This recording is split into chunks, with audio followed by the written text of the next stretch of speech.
We're reading Rebbe Nachman's wisdom, we're on his praises. 21.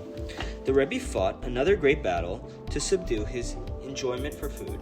At first, he made no effort at all to control his appetite. When he began to work on it, he found the task most difficult. The subjugation of his sense of taste appeared to be so formidable that it seemed he could overcome every desire but this. No matter how much he tried to separate himself from worldly pleasures, it seemed that his appetite for food would remain. The power of this desire was so strong that it appeared impossible to control. But the Rebbe stood fast and overcame this instinct, to destroying his appetite for food completely. His great holiness, when it came to eating, was obvious and well known. It seemed as if he had ate nothing at all. He actually reached the point where he had to compel himself to eat anything. He had to force himself with all his strength in order to partake of the barest minimum required to sustain life.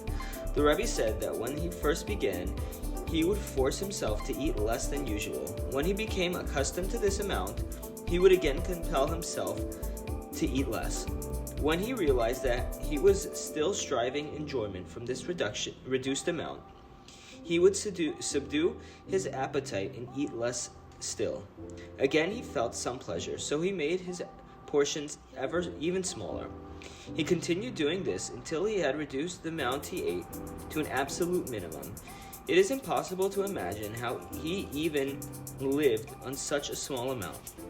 The Rebbe realized that even this very small amount that he was eating gave him some pleasure. He girded himself and subdued even this small enjoyment. He continued in this manner until he literally did not derive any pleasure at all from eating. When he abandoned this desire, he reached a state of ultimate holiness, no longer deriving any pleasure whatsoever from the physical world. At first, when the Rebbe separated himself from the pleasure of taste, he found it almost impossible to eat at all. But from his words, it appears that later on he was able to eat with absolute holiness. He no longer derived any pleasure, no matter how much he ate.